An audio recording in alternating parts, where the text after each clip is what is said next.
রাক্ষসের মুখ থেকে এই দেশটাকে ১৪০০ মানুষ জীবন দিয়ে বাঁচিয়ে দিয়ে গিয়েছে। সেখান থেকে ২ বছর দূরত্বেও নাই, ২ বছরেরও কম সময় হয়েছে।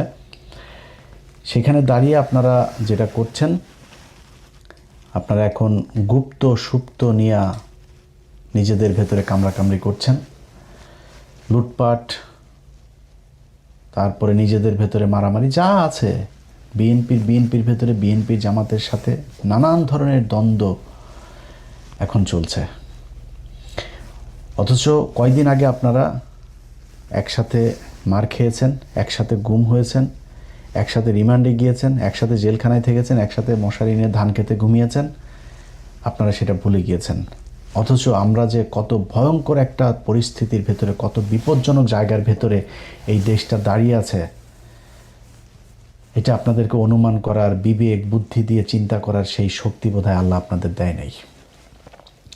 এখনও ঘাড়ের উপরে নিঃশ্বাস ফেলছে সেই রাক্ষস। 2 দিন পরপরই বলে আসতেছি, খেয়ে ফেলবো, লিস্টিং করছি, কারা কারা করেছে। একজনও বাঁচতে পারবেন। আমি আজকে একজনের বিরুদ্ধে, আপনি আর আমার বিরুদ্ধে যেই কয়জন আছে, যারা এনসিপি বলেন, জামাত বলেন, বিএনপি বলেন, যারা পুলিশে এখন বিভিন্ন বড় বড় পদে এসে, কেউ কি বেঁচে আসতে পারবে এখান থেকে? যদি আওয়ামী লীগ আবার ইন্ডিয়ার সহায়তা যদি বাংলাদেশে ঢোকে, আপনার মনে হয় একজন বাঁচতে পারবেন? আগে তো নিজের জীবন বাঁচাবেন, এরপরে লুটপাট করেন, গুপ্ত সুপ্ত বালছাল নিয়ে মারামারি করেন, যেটা পরে করেন। আগে দেশের স্বাধীনতাটা, সার্বভৌমত্বটাকে তো আগে ঠিক করে নেবেন, মেরামত করে, যে আমি এখন সিকিউর, এরপরে আপনি কামড়াকামড়ি করেন, খাওয়া দাওয়া করেন। আপনাদের অবস্থা দেখলে মনে হয় অ্যাজ ইফ আপনারা একটা স্বাভাবিক নির্বাচনের মধ্য দিয়ে আসছেন। 5 বছর পরে আরেকটা সরকার আসলে কি হবে? কিছুই হবে না। আপনার মাথায় রাখতে হবে, অন্তত যদি কমও হয়, তাও 20 বছর আপনাকে আওয়ামী লীগকে ক্ষমতার বাইরে রাখতে হবে। তার একটা মহাপরিকল্পনা আপনাদের করা উচিত ছিল, সেটা না করে আপনারা করছেন।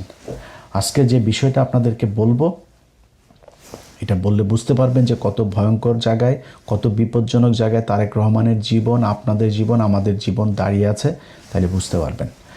20 তারিখ, এই 20 এপ্রিল আমি ফেসবুকে একটা পোস্ট করেছিলাম, বিমান বাহিনীর ভেতরে কিছু একটা হচ্ছে, তারপরে সর্বোচ্চ সতর্কতা জারি করা হয়েছে। তো আমি যতটুকু জেনেছিলাম, ওই দিন ভেতরে আমার যতটুকু সোর্স আছে, তারা বলছে ভাই খুব টান টান উত্তেজনা মনে হচ্ছে, এটা মনে হয় খুব উপরের লেভেলের, এরকম 2-1 জন ছাড়া বোধ হয় আর অন্য তেমন কেউ জানে না। আমি এরপরে জানার চেষ্টা করলাম। এর মাঝখানে 23 তারিখে একটা নিউজ দেখলাম। 23 তারিখে নিউজটা করেছেন ভারতীয় একজন সাংবাদিক, তার নাম হচ্ছে চন্দন নন্দী। চন্দন নন্দী 23 তারিখে নিউজে বলেছেন যে Bangladesh air force on high alert after raids net many airmen for links with Tehreek-i Taliban Pakistan, TTP. আচ্ছা, এই নিউজের ভেতরে তিনি বিস্তারিত লিখে দিয়েছেন কি হয়েছে ওই রাতে, তারপরে আগে পরে কি ঘটছে, সেনা বিমান বাহিনীর ভেতরে তেহরিকি তালিবানের কি বিশাল বিস্তৃতি ঘটেছে, কতজন সেখানে ট্রেন আপ হয়েছে, কতজনকে, 2 জনকে ধরা হয়েছে, গ্রেপ্তার করা হয়েছে, 10 জনকে আটক করা হয়েছে জিজ্ঞাসাবাদের জন্য, আরও 10 জন পালিয়েছে, সব বিস্তারিত বলে দিচ্ছে। অথচ সে তার এই খবরের ভেতরেই বলছে যে BF headquarters in Dhaka has shied away from even acknowledging the raids and consequent arrest, detention and escapes.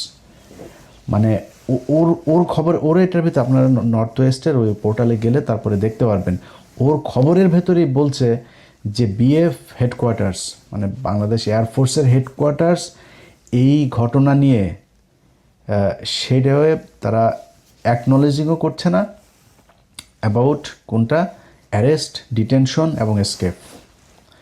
এই রেড দেওয়ার পরে যা ঘটেছে সেই কনসিকুয়েন্স তারা প্রকাশ করে নাই, সে নিজে বলছে। অথচ তিনি জেনে গিয়েছেন। তিনি জানলেন কিভাবে? এটা হচ্ছে কোশ্চেন। আচ্ছা, বাংলাদেশের সেনাবাহিনীর কোনো কিছু হওয়ার আগেই এই নর্থ ওয়েস্টের কাছে চলে যায়, এই চন্দন নন্দীর কাছে। চন্দন নন্দী মূলত ভারতীয় গোয়েন্দা সংস্থার একটা মুখপাত্রের মতো আচরণ করে, ওখান থেকে যেসব সূত্রে খবর টবর পায় এগুলোই সে মূলতই করে। তার খবরের একটা বিরাট অংশ জুড়ে বাংলাদেশ সেনাবাহিনীর ভেতরে ওয়াকার পাত দিলেও ওই গন্ধ পায়, এরকম অবস্থা। তো উনি কিভাবে জানলেন বিএফ এয়ারফোর্স হেডকোয়ার্টার এটা বলে না, সে নিজে বলছে তারা নিজেরাই মুখ খোলে নাই এই কারা কি হয়েছে, এই রেডের পরে কাদেরকে ধরা হয়েছে কি করা, অথচ সে সংখ্যা বলে দিচ্ছে যে 10জনকে 2জনকে গ্রেপ্তার করা হয়েছে, 10জনকে 9জন বা 10জনকে জিজ্ঞাসাবাদের জন্য ধরা হয়েছে, আরও 9-10জন পালিয়েছে, সেসব বলে দিচ্ছে। কিভাবে জানলো? এবার আসেন, বাংলাদেশের একজন, আমি চন্দন নন্দীর এখানে আরেকবার আসতে হবে, তার আগে বাংলাদেশের একজন সাংবাদিক আছেন জুলকারনাইন সায়ের খান সামি ভাই। সামি ভাই ঠিক ওইটার পরপরই তিনি একটা পোস্ট করেছেন। তিনার পোস্টটা হচ্ছে, বিগত অন্তর্বর্তীকালীন সরকার 1.5 বছরে বাংলাদেশের জাতীয় নিরাপত্তার এমন কিছু ক্ষতি সাধন করেছে যা অবর্ণনীয়। বিভিন্ন উগ্রবাদী গোষ্ঠীকে এক প্রকার ফ্রি রাইড দিয়ে দেশে নিরাপত্তা ব্যবস্থার অভ্যন্তরে এমন এক ঘুণপোকার চাষ তারা করার চেষ্টা করেছে, যখন তা সামনে আসবে তখন তাদের প্রতি ঘৃণায় আপনার মন বিষিয়ে উঠবে। এটা বললে আপনি পুরোপুরি বুঝবেন না কি বুঝাইতে চাচ্ছেন উনি। ওইখানে ওই পোস্টে একটা পিন কমেন্ট পাঠিয়েছেন। তো আমাকে পোস্টটা যিনি পাঠিয়েছেন, পাঠানোর পরে আমার ভাই কী হয়েছে, এটা কী লিখছে, ঠিকই তো আছে। পরে উনি আমার একটা পোস্টে পিন কমেন্ট করেছে, সেই কমেন্টটা আমার পাঠাইলো। সেখানে লিখেছেন, আপাতত এতটুকুই জানতে পারি যে অনতিবিলম্বে পাকিস্তানের সাথে সরাসরি বিমান চলাচল কিছুদিনের জন্য হলেও স্থগিত করা অতীব জরুরি। এইটাই হচ্ছে গিয়ে মূল পয়েন্ট, যে পাকিস্তান এখানে কোত্থেকে আসলো, তেহরিকে তালিবান পাকিস্তান কারা, চন্দন নন্দীর কাছে খবর কেমনে গেল, সেই খবর ওই দিনই আবার নবনীতা চৌধুরীর কাছেও গেল। নবনীতা চৌধুরীও কিন্তু এই চন্দন নন্দীর এইটারই মূলত উনি বাংলায় ট্রান্সলেট করে উনি একটা ভিডিও বানিয়েছেন। এবার আসেন বুঝি আমরা। বুঝতে হলে আমাকে আবারও সেই চন্দন নন্দীর ওই পোস্টে যাইতে হবে। আচ্ছা, চন্দন নন্দী 2টা নিউজ করেছে, একটা 23 তারিখ আর একটা 26 তারিখে, 2 দিন আগে। আচ্ছা, তিনি একটা কথা বলেছেন যে the information related to the TTP, মানে ওই তেহরিক তালিবান পাকিস্তান, যেটা network among BF personal spread after Pakistani authorities informed Bangladeshi officials. Pakistani authorities মানে হয় গোয়েন্দা সংস্থা বা সরকার বা দূতাবাস, কোনো একটা পক্ষ বাংলাদেশ এয়ারফোর্সকে জানিয়েছে, অফিসিয়ালসদেরকে জানিয়েছে, পাকিস্তানের সরকার জানাইলো। বুঝেন, কিন্তু খুব হিসাব করে বুঝেন। পাকিস্তানের সরকার বাংলাদেশ সরকারকে জানাইলো, তেহরিকি তালিবান পাকিস্তানের লোক তোমার এয়ারফোর্সের ভেতরে আছে, তাদেরকে তাড়াতাড়ি ধরো। আচ্ছা, জুলকারনাইন সামি বলল যে পাকিস্তানের সাথে প্লেন যোগাযোগ তাড়াতাড়ি বন্ধ করো।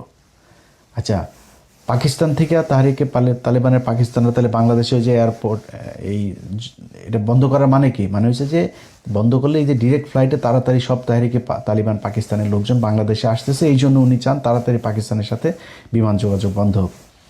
এবার আমরা চলেন বুঝি তেহরিকি তালিবান পাকিস্তান এরা আসলে কারা। এটা বুঝলে আপনি বুঝবেন আসল ঘটনাটা কি। তেহরিকি তালিবান পাকিস্তান কয়েকদিন আগে 2টা ছেলে এদের সাথে গিয়ে যোগ দিয়েছিল, পাকিস্তানের মিলিটারির সাথে যুদ্ধ করেছে। একজনের নাম ফয়সাল, আরেকজনের নাম জুবায়ের। ফয়সাল এবং জুবায়ের 2জনই বাংলাদেশি নাগরিক, কিন্তু পরে জানা গেল 2জনই হিন্দু মুসলমান নাম দিয়ে তারপরে তারা সেখানে গিয়ে এদের সাথে যুক্ত হয়েছে। সেটা নিয়ে যদিও এই সরকারের খুব বেশি বিশ্লেষণ এটা নিয়ে আমাদের কোনো কিছু জানানো হয়নি, খুব গোপনীয়ভাবে রাখা হয়েছে। বরং পাকিস্তান যতটুকু সম্ভব তারা সেটাকে প্রচার করেছে, এবং পাকিস্তান মাঝখানে বাংলাদেশের সাথে ভিসা প্রক্রিয়া খুব সহজ করেছিল। এখন কিন্তু ওদের এখানে যাইতে গেলে আবার কয় টাকা ফি দেওয়া একটা বিরাট তৈরি করেছে তারা। তো আমি কিছু রোগী আপনার থাইল্যান্ড, তারপরে চীন, আমার পরিচিত একজন, তারা এরকম পাঠায়। পাকিস্তানেও কিছু রোগী পাঠানো হয়েছে। পাকিস্তানের ট্রিটমেন্টের ব্যবস্থা কিন্তু খুব ভালো, আপনারা খুবই মানে অল্প খরচে খুব ভালো মানের চিকিৎসা পাইতে পারেন। তো আমি কিছু লোকজনকে পাঠিয়েছিও আমার ওই এজেন্সির মাধ্যমে। তো ওরা আমারে বলল যে ভাই এখন ভিসার একটু কড়াকড়ি করেছে। তো তারা আবার এমবেসির সাথে কথা বলে জানলো যে আমাদের দেশ থেকে জঙ্গি যাচ্ছে পাকিস্তানে, গিয়ে সেখানে পাকিস্তানের ভেতরে অভ্যন্তরীণ এই শৃঙ্খলা নষ্ট করছে। এই তেহরিকি তালিবান পাকিস্তান শ্রীলঙ্কার যে বাসে হামলা হয়েছে সেটার সাথে জড়িত, ক্রিকেট দলের উপরে হামলা হলো না, ওটার সাথে জড়িত। কয়েকদিন আগে পাকিস্তানের নিরাপত্তা বাহিনীর সাথে যে গ্যাঞ্জাম হলো সেটার সাথে জড়িত। এইটারে বুঝতে হইলে যে তেহরিকে তালিবান পাকিস্তান কেন পাকিস্তানের সাথে লাগে, এটা বুঝতে হইলে এটা কারা, এটা বুঝতে হইলে আপনাকে কয়েকদিন আগে যে আফগানিস্তানের সাথে পাকিস্তানের যুদ্ধ হইল না, আপনারা অনেকেই অবাক হন না যে পাকিস্তান কেন আফগানিস্তানের সাথে, আফগানিস্তানের লোকজনরা এইভাবে ওই পারে বোমা বর্ষণ করে। কারণ হচ্ছে তেহরিকি তালিবান পাকিস্তান, এই টিটিপি হচ্ছে রয়ের তৈরি করা আফগানিস্তানের একটা বাহিনী। তালেবানদেরই একটা অংশ, তারা রয়ের সাথে মিলে মোটা অঙ্কের টাকা দিয়ে এদেরকে আপনার তৈরি করা হয়েছে পাকিস্তানের বিরুদ্ধে যুদ্ধ করার জন্য। এখন ওরা উর্দুতে কথা বলে, ওরা বেলুচ ভাষায় কথা বলে, ওরা দাড়ি টুপিওয়ালা, ওরা পাকিস্তানের মতো দেখতে।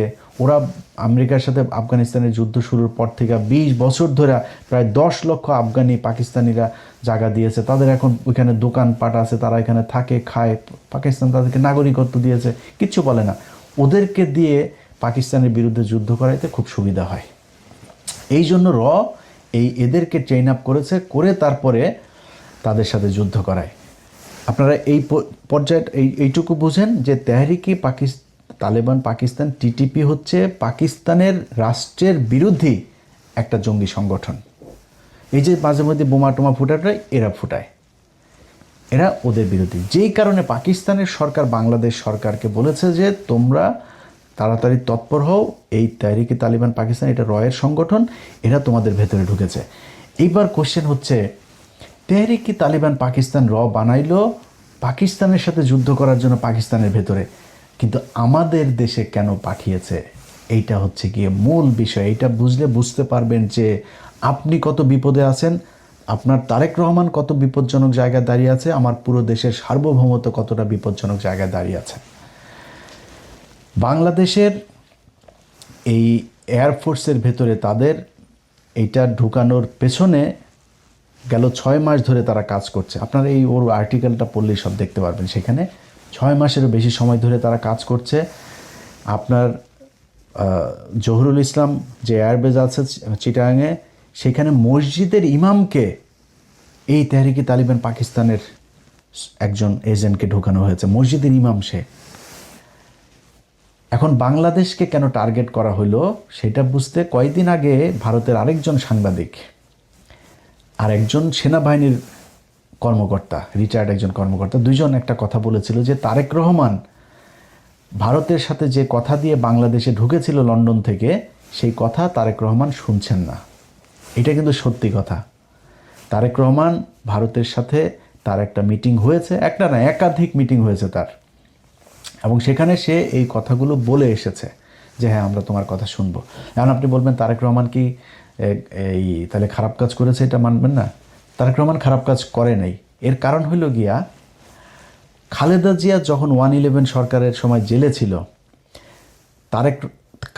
শেখ হাসিনার আগে এই জেনারেল মাসুদ টাসুদ এরা আগে গিয়েছিল খালেদা জিয়ার কাছে যে ম্যাডাম আমরা আপনাকেই চাই ক্ষমতায় আনতে, আমাদের এই 111 সরকারের এই জিনিসগুলো আপনি ইমডিউনিটি দিবেন এবং আমাদের এই জিনিসগুলো মেনে নেবেন। খালেদা জিয়া তো একরকম মানুষ, এসব দানায় পানায় বুঝে না।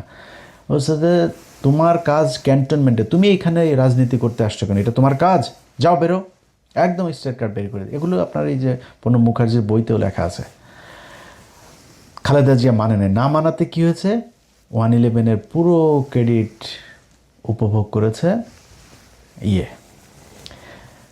শেখ হাসিনা। সে ক্ষমতায় আসলো, ইন্ডিয়ার কথা শুনলো, শুনে তারপরে খালেদা জিয়া শুনে নাই। খালেদা জিয়া ওই দিন যেটা করতে পারতো, ওদের কথা শুনে ক্ষমতায় এসে তারপরে বিট্রে করতে পারতো। তারেক রহমান ঠিক ওইটাই করেছে আমার বিশ্বাস। তারেক রহমান তাদেরকে বলেছে হ্যাঁ ঠিক আছে আমরা এইভাবে, কী চেয়েছে ভারত চেয়েছে, মানে আমি কেন বলছি যে তারেক রহমান ঠিকটাই করেছে সেটারও প্রমাণ দিচ্ছি আপনারা। ওই সাংবাদিক এবং রিটায়ার্ড অফিসার দুইজনই একটা কথা বলেছিল, তারেক রহমান কয়েকটা জিনিস এই ভারতের কাছে কথা দিয়েছিল। এক, আওয়ামী লীগকে স্বাভাবিক রাজনীতিতে ফিরতে দিতে হবে, শেখ হাসিনাকে ফিরিয়ে নিতে হবে, তাকে আটক করা যাবে না। তারপরে 7 সিস্টারের যে বিচ্ছিন্নতাবাদীগুলো আছে এগুলো ভারতের সাথে মিলে একসাথে কাজ করতে হবে তাদেরকে নিশ্চিহ্ন করার জন্য, নির্মূল করার জন্য। এবার বলেন তারেক রহমান সেটা শুনেছে কি না, শুনবে কি না, মানে আমি কেমনে বলবো যে তারেক রহমান ভারতের কথা শুনে নাই, বিট্রে করে নাই। এই সাংবাদিক এবং এই রিটায়ার্ড অফিসারই বলেছে তারেক রহমান ভারতের কথা শুনছে না। এখন শুনছে না কেন, যে আসলেই এটার প্রমাণ কি, 111-এর মাসুদকে ধরা হয়েছে, মামুন খালেদকে ধরা হয়েছে, খালেদ মামুন, এই যে এই মামুন খালেদ আপনার ডিজিএফআই চিফ ছিল, যে ডিজিএফআই ডিরেক্টর আরেকটারে ধরা হয়েছে, 4-5 জনের ধরা হইলো না? আপনার কি মনে হয় ভারত কোনো দিন তারেক রহমানকে এটাতে সাপোর্ট দিচ্ছে বা তারেক রহমানের এটা মেনে নিচ্ছে? ভারত মেনে নিচ্ছে না, কিন্তু তারেক রহমান সেটা করেছে। আচ্ছা, আইপিএলের খেলা বাংলাদেশে নিষিদ্ধ করেছিল ইউনূস সরকার, তারেক রহমান সেটা বহাল রেখেছে। এটা আপনার মনে হয় ভারতের কোটি কোটি ডলার খরচ মানে অপচয় হয়েছে, এটার কারণে লস হয়েছে? তারপরে আওয়ামী লীগের কার্যক্রম নিষিদ্ধ তো ছিল, ওইভাবে থাকতো, আইনে পরিণত করার দরকার আছে, তারেক রহমান সেটা করেছে। অনেক কিছুই আপনারা দেখছেন উপরে উপরে, যে না মনে হচ্ছে ভারতের সাথে দিয়ে ভারতের বাংলাদেশের পররাষ্ট্রমন্ত্রীকে যেতেই হবে, তার সাথে কি আমরা ডিপ্লোমেসি ডিসকানেক্ট করেছি নাকি? তো তার তো হইতেই হবে, তার এখানে যাইতেই পারে কিন্তু ভেতরে ভেতরে যেটা করার তারেক রহমান কিন্তু সেটাই করছে। এই কারণেই আমার যে সূত্র, সেই সূত্র আমাকে যেটা জানিয়েছে যে তারেক রহমানকে হত্যা করে তারপরে দেশের ভেতরে একটা অস্থিতিশীল পরিস্থিতি তৈরি করবে, কিন্তু তারপরে সরকার আবার ক্ষমতায় আসবে বিএনপি। তারেক রহমানের এই যেই শেষ কৃত্যের যে অনুষ্ঠান, দাফন কাফন যা যা হবে, এই দাফন কাফনের সময় বিশাল আকারে রাষ্ট্রীয় শোক টোক দেওয়া হবে। তারেক রহমান এই জাতির বিশাল এক কিছু ছিল, সব কিছু বলা হবে। বিএনপির নেতারা কান্নাকাটি করে পায়জামা ভিজায় ফেলবে, সব হবে। কিন্তু বিএনপির যে দ্বিতীয় সারির যেই নেতারা বিএনপির হাল ধরবে, ক্ষমতায় আসবে, সেই ব্যক্তিরা হচ্ছে গিয়ে তারেক রহমান যা করছিলেন তার ঠিক উল্টাটা করবে।